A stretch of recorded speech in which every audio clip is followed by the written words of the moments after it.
Hello friends, तो आज हम देखेंगे इसमें डिफरेंशियल इक्वेशन जो कि मैथमेटिक्स का हमारा चैप्टर है।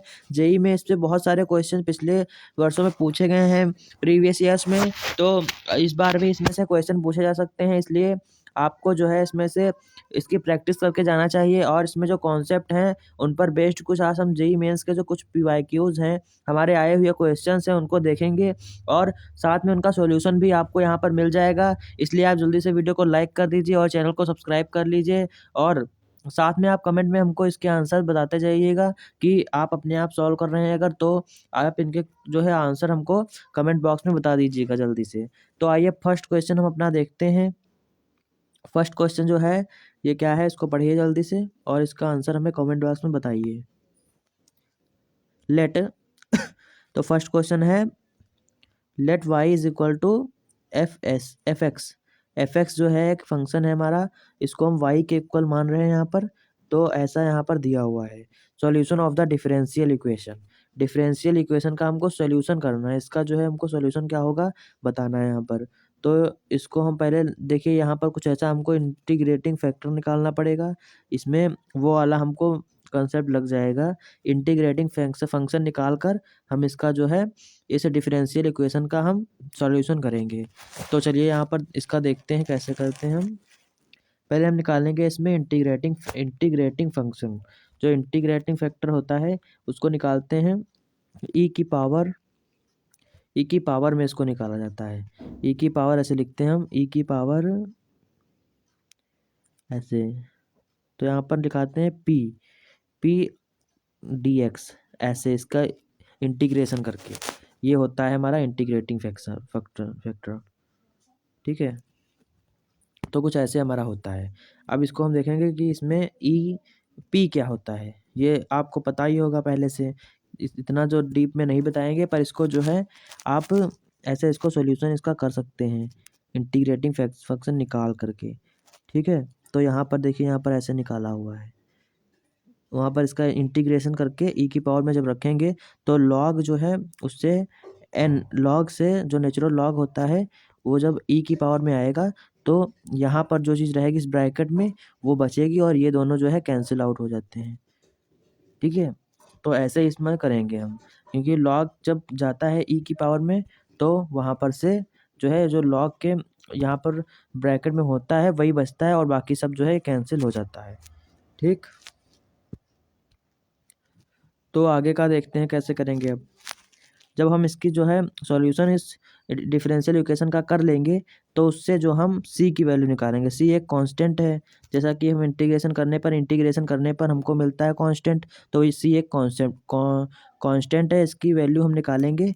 y0 दिया हुआ है, y0 इज इक्वल टू 0, जो कि गिवन है हमको यहाँ पर। देखिए गिवन है क्वेश्चन में हमको गिवन है y0 इज इक्वल टू 0, यहाँ पर देख सकते हैं। ये देखिए f0 इज इक्वल टू 0। तो यहाँ पर 0 हम जब रखेंगे x की जगह पर तो यहाँ पर हमको 0 आएगी वैल्यू, जिससे हमको c की वैल्यू निकालने में आसानी है। इससे हम c की वैल्यू निकाल लेंगे। यहाँ पर c भी देखिए 0 आ गया जब 0 रखा गया। तो अब यहाँ पर जो हमने सॉल्यूशन निकाला था उसमें हम c की वैल्यू रख देंगे। देखिए यहाँ पर ये सॉल्यूशन इसका आया है, तो इसमें हम जो है ये देखिए, ठीक, तो ये इक्वल है। तो इसमें हम g की वैल्यू रख देंगे, c की वैल्यू कांस्टेंट जो है हमारा उसकी वैल्यू रख देंगे। तो कांस्टेंट 0 ही है, तो ये आ जाएगा y is equals to x की पावर 7 अपॉन में 7 और plus 2x² upon under root 1 minus x² आ जाएगा यहाँ पर। तो ऐसे हम इसका सॉल्यूशन कर लेंगे। अब सॉल्यूशन करने के बाद हमको इसमें क्या करना है, क्वेश्चन आगे का पढ़ते हैं पहले। तो क्वेश्चन क्या है, क्वेश्चन ये है हमारा कि इसमें जो हम इसका इंटीग्रेशन करेंगे, देखिए ये देखिए इंटीग्रेशन करने पर हमको इसके फिर कंपेयर करना है इसमें से, और अल्फ़ा स्क्वायर की वैल्यू हमको निकाल के यहाँ पर बतानी है। तो इंटीग्रेशन तो आपको कर ही लेते होंगे, तो पहले से अब जो हमारा फंक्शन आया हुआ है f(x) उसका हम इंटीग्रेशन कर लेंगे। और इंटीग्रेशन करने के बाद जो आया है, कहाँ पर आया है, ये आया है इंटीग्रेशन करने के बाद, ये आया है 2π। यहाँ पर हम थोड़ा शॉर्ट में ही बताएंगे क्योंकि ज़्यादा टाइम लगाएंगे तो ज़्यादा टाइम हमारे पास है नहीं। तो ये आया है हमारा 2π माइनस 3 अंडर रूट 3, इतना आया है हमारा इंटीग्रेशन करने के बाद। अब इसको जो है हम इसके इक्वल रख देंगे जो हमारा गिवन है यहाँ पर। क्या है, देखते हैं अल्फ़ा की वैल्यू निकालें, 2 पाई माइनस अल्फ़ा, तो देखिए बहुत ही आसान हो गया। तो 2 पाई तो 2 पाई ही रहेगा, माइनस माइनस लगा हुआ है इसमें भी, तो अल्फ़ा की जगह पर यहाँ पर क्या आया है हमारे में, तो अल्फ़ा की जगह पर हमारे में आया है 3√3, ये हमारा अल्फ़ा की जगह पर आ गया है। इसको मान लेंगे हम अल्फ़ा, ये आ ही जाएगा अल्फ़ा। तो जब अल्फ़ा स्क्वायर करेंगे हम, तो ये हो जाएगा 3 का स्क्वायर इंटू अंडर रूट 3 का स्क्वायर, ठीक। तो 3 का स्क्वायर हो जाएगा 9 इंटू अंडर रूट 3 का स्क्वायर हो जाएगा 3। तो यहाँ पर हमारा alpha square is equal to हम लिख सकते हैं, ये हो जाएगा अल्फ़ा स्क्वायर इक्वल टू 27 हो जाएगा हमारा, ये हो जाएगा 27। तो यहाँ पर हम देखिए, यहाँ पर भी दिया हुआ है सॉल्यूशन में, डिटेल में सॉल्यूशन यहाँ पर लिखा हुआ है, इसलिए हम पूरा नहीं कर रहे हैं। तो यहाँ पर से आप चेक कर सकते हैं, देखिए यहाँ पर एक बार और आपको सॉल्यूशन इसका दिखा रहे हैं। आप चाहें तो इसको दोबारा से अगर नहीं समझ में आया है तो आप इसको चेक कर सकते हैं। वैसे अगर आपका हो गया था तो आप कमेंट में बता सकते हैं हमको कि मेरा ये अपने आप से हो गया है, ठीक है। तो अब ज़्यादा टाइम है नहीं, इसलिए इसको जल्दी से आगे बढ़ेंगे। ये वाला क्वेश्चन हमारा हो चुका है, और आपको इसको अपने आप करने की कोशिश करना है, क्योंकि जब तक आप अपने आप नहीं करेंगे तब तक इससे आपको समझ में आने वाला है नहीं। सेकंड क्वेश्चन है हमारा, क्या है, let f be R differentiable function such that, यहाँ पर दिया हुआ है एफ जो है वो डिफरेंशिएबल फंक्शन है एफ। तो जब एफ डिफरेंशिएबल फंक्शन है तो उसका डिफरेंशिएशन हम कर सकते हैं, तो उसका डिफरेंशिएशन हम कर देंगे।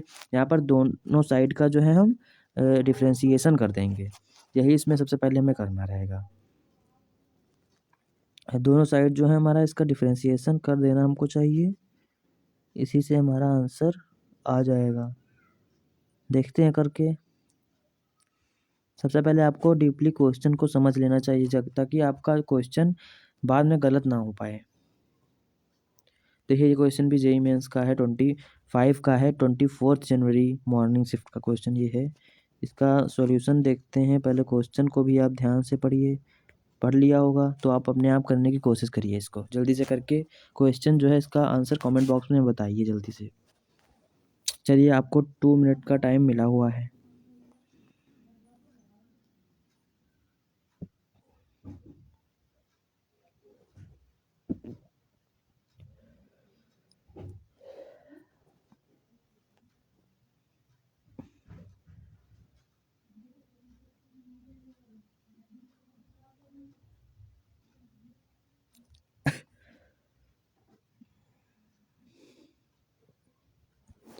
तो आप देखते हैं इसका सॉल्यूशन क्या होगा। अगर आपने कर लिया तो आप उसको कमेंट कर सकते हैं जल्दी से, ठीक है, इसका आंसर। तो सॉल्यूशन यहाँ पर है, यही हमने जो अभी बताया था आपको, जो हिंट दिया था कि डिफरेंशिएट बोथ साइड्स, दोनों साइड जो इसमें डिफरेंशिएशन करना हमको पड़ेगा। डिफरेंशिएशन तो आप कर ही लेते होंगे।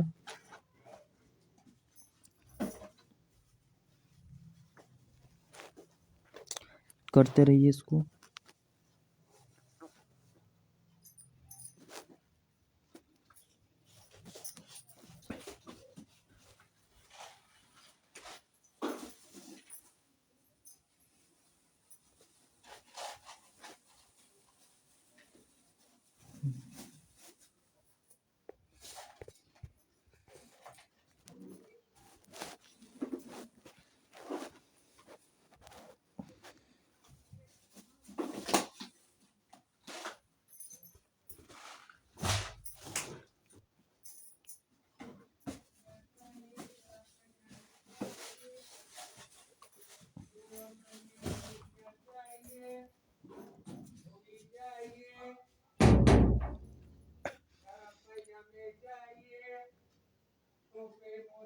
तो अब 2 मिनट्स हो चुके होंगे जहाँ तक, तो अब आपने भी कर लिया होगा। तो अब इसको हम देखते हैं इसका सॉल्यूशन कैसे होगा। तो यहाँ पर डिफरेंशिएशन करने के बाद जो हमको डिफरेंशियल इक्वेशन मिलेगी, उस डिफरेंशियल इक्वेशन को पहले हम सॉल्व करेंगे।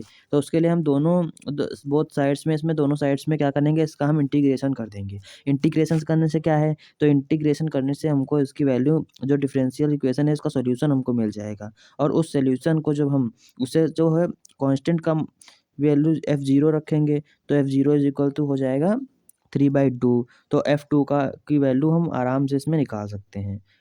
तो ऐसे आप इसका सॉल्यूशन कर सकते हैं। चलिए ज़्यादा टाइम तो है नहीं, अब देखते हैं नेक्स्ट क्वेश्चन। तो नेक्स्ट क्वेश्चन है हमारा, let y is equal to y x, then solution जो है हमको डिफरेंशियल इक्वेशन का, देखिए डिफरेंशियल इक्वेशन के सॉल्यूशन पर बहुत सारे क्वेश्चंस जो है बनते हैं, इसलिए आपको एक टॉपिक जो है इस चैप्टर का बिल्कुल ही मजबूत होना चाहिए आपका, ठीक है। तो इसको हम करेंगे, पहले आप ही कर इसको कमेंट बॉक्स में बताइए, 2 मिनट्स हैं आपके पास, 2 मिनट्स में आप जल्दी से इसका जो है हमको सॉल्यूशन करके बताइए। अगर आपने सही से पढ़ रखा होगा तो आप इसको 2 मिनट्स में आराम से कर सकते हैं। ये बहुत ही इजी तो नहीं है, लेकिन ये मॉडरेट लेवल का क्वेश्चन मान सकते हैं इसको, ठीक है। 2 मिनट्स हैं आपके पास, जल्दी से करिए इसको, जल्दी से कमेंट बॉक्स में बताइए कि इसका आंसर क्या है। ये क्वेश्चन भी जेईई मेंस 25 जनवरी का है, 24 जनवरी का क्वेश्चन है, इवनिंग शिफ्ट का क्वेश्चन है। जल्दी से इसको करिए और कमेंट बॉक्स में इसका आंसर बताइए।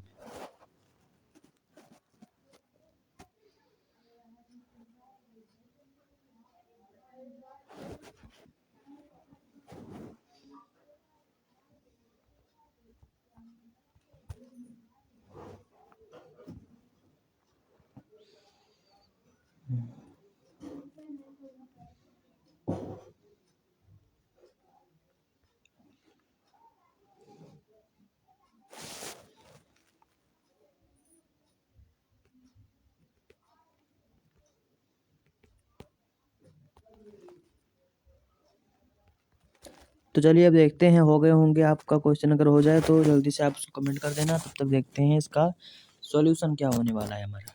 तो सॉल्यूशन इसका वैसे ही निकालेंगे, बिल्कुल इंटीग्रेटिंग फैक्टर जो हम मानेंगे। देखिए यहाँ पर ऐसा होता है कि d y by d x जब हमारा ये इस फॉर्मेट में दिया होता है हमारा डिफरेंशियल इक्वेशन, तो इसका जो है हम इससे जो कंपेयर करते हैं, D by d x plus P, P x कोई फंक्शन भी हो सकता है पी, तो यहाँ पर पी कोई फंक्शन हो सकता है और इसको वाई जो है यहाँ पर एक है, ठीक है। तो अब यहाँ पर दिया होगा क्यों, क्यों भी कोई फंक्शन हो सकता है, d y by d x p y is equals to Q. अब ये क्यों और पी जो हमारे हैं ये कोई फंक्शन भी हो सकते हैं, क्यों और पी फंक्शन भी हो सकते हैं, और वाई तो आपको पता है, और d y by d x हमारा दिया हुआ है, ठीक। तो ऐसे इसको कंपेयर करते हैं, तो यहाँ से हम पी की वैल्यू निकालेंगे, ठीक है। हम शॉर्टली में थोड़ा बता रहे हैं आपको, फिर क्यों निकालेंगे, क्यों ये जो है पी और क्यों हम कैसे निकालेंगे, तो ये तो क्वेश्चन में ही दिया होगा। देखिए यहाँ पर दिया है जैसे 2y को हम, y की जगह पर तो y है, और कि p की जगह पर यहाँ पर क्या है, देखिए 2 tan x, तो 2 tan x को हम p मान सकते हैं यहाँ पर, ठीक। और क्यों क्या है, तो क्यों के लिए हम जो है, क्यों क्या होता है इसमें, तो देखिए अभी बता रहे हैं, ठीक। क्यों कंपेयर करेंगे तो क्यों जो है हमारा एक फंक्शन हो सकता है, ये यहाँ पर दिया हुआ है साइन एक्स, जैसा कि आप देख सकते हैं, ये देखिए साइन एक्स दिया हुआ है, तो क्यों हम ऐसे निकाल लेंगे। और यहाँ पर आप पूरा चैप्टर अगर आपने सही से पढ़ा है तो इंटीग्रेटिंग फंक्शन निकाल कर हम इसको सॉल्यूशन इसका हम कर लेते हैं। तो ये इसमें हम ज़्यादा डीप में नहीं जाएंगे, इसलिए आप इसका सॉल्यूशन देख करके सी कांस्टेंट जो होता है मेन, इसमें हमारा काम होता है कि इसमें हम कांस्टेंट की वैल्यू निकालें जो कि सी होता है, और फिर उस कांस्टेंट की वैल्यू हम उस इक्वेशन में रख दें जो हमारा आया हुआ होता है, जो हमारा सॉल्यूशन रहता है उसमें हम सी कांस्टेंट की वैल्यू हम रख देते हैं, तब उससे हमारा बिल्कुल जो उसका फिक्स वैल्यू होती है, फिर फंक्शन जो होता है वो हमारा आ जाता है, और जब हमारा फंक्शन आ जाएगा तो उससे हम कोई भी वैल्यू रखकर x is equal to pi by 4 जैसे इसमें रखा हुआ है, तो हम पाई बाई 4 रख सकते हैं, या जो भी पाई बाई 6, या जो भी हमारा क्वेश्चन में पूछा होगा वो हम रखकर उसकी वैल्यू निकाल सकते हैं। मेन चीज़ इसमें यही है कि पहले हम उसका डिफरेंशियल इक्वेशन का सॉल्यूशन करेंगे, फिर उस सॉल्यूशन में हम कांस्टेंट जो है हमको दिया होगा कि जैसे एफ एक्स नहीं एफ, जैसे दिया होगा एक चीज़ दी होती है जैसे उसमें कि f0 इज इक्वल टू दिया है कि f0 इज इक्वल्स टू 2 4 कुछ भी दे सकते हैं उसमें, ठीक। समथिंग यहाँ पर कुछ दिया हुआ है, ठीक, f0, और हमको निकालना रहेगा f2 f3 f4, यानी फंक्शन में 2 की वैल्यू x की जगह पर हम 2 रख कर देखेंगे तो उसमें क्या वैल्यू आएगा। तो पहले हम जो दे रखा होता है यहाँ पर, जैसे हम ऐसे लिख लेंगे कि f0 या f2 या f1 कुछ ABCD दे सकते हैं, वो कुछ भी XYZ कुछ भी दे सकते हैं, तो हम उसका वैल्यू रख कर हम यहाँ पर कांस्टेंट c की वैल्यू निकाल लेंगे, ठीक है, और उस c की वैल्यू हम रख देंगे उसमें मेन जो हमारा सॉल्यूशन आया होगा, और फिर उससे हम कुछ भी निकाल सकते हैं वैल्यूज़ की, ठीक है। तो अगर आपको समझ में आ गया होगा तो हम आगे बढ़ सकते हैं, और अब देखते हैं हम नेक्स्ट क्वेश्चन क्या रहेगा हमारा। ये क्वेश्चन आपके लिए है, इसका सॉल्यूशन आप देख सकते हैं। बहुत छोटा सा क्वेश्चन है ये, बहुत ही छोटा सा सॉल्यूशन भी इसका है, क्योंकि ये क्वेश्चन ही बहुत छोटा है, तो इसमें हम इसका सॉल्यूशन भी बहुत ही छोटा ही है, ठीक है। तो ये सॉल्यूशन इतना सा है, इसको आप अपने आप करने की कोशिश करिए। इसमें लगभग आपको 2 मिनट या 3 मिनट तक लग सकते हैं, तो इसको आप कर लीजिएगा, ओके। ये क्वेश्चन भी हमारा है, वीडियो की लेंथ बहुत बड़ी ना हो पाए इसलिए हम इसमें शॉर्ट में थोड़ा सा बता रहे हैं। इसमें भी देखिए बिल्कुल वही सॉल्यूशन इसका भी है।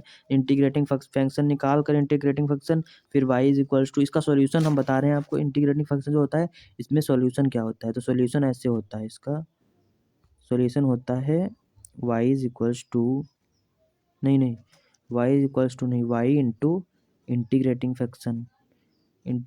फंक्शन, ठीक है, equals to integration of integrating function into जो क्यों हमारा दिया होगा, क्यों हमने बताया क्यों कोई फंक्शन भी हो सकता है, ठीक है। dx यहाँ पर कर देंगे, हाँ dx कर देंगे यहाँ पर, ठीक है।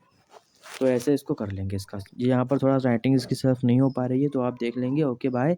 एंड नेक्स्ट वीडियो को आपको कमेंट में बता दीजिए कैसी वीडियो लगी। नेक्स्ट वीडियो जल्दी ही आ जाएगी, तो हम उसमें ज़्यादा क्वेश्चंस करेंगे। इसमें सिर्फ देखिए कितने क्वेश्चन, 5 क्वेश्चंस हो पाए हैं, तो नेक्स्ट वीडियो में हम ज़्यादा क्वेश्चन करेंगे। इसका आंसर आप देख लीजिए क्या है, ये 21 इसका आंसर आ चुका है हमारा, ठीक है।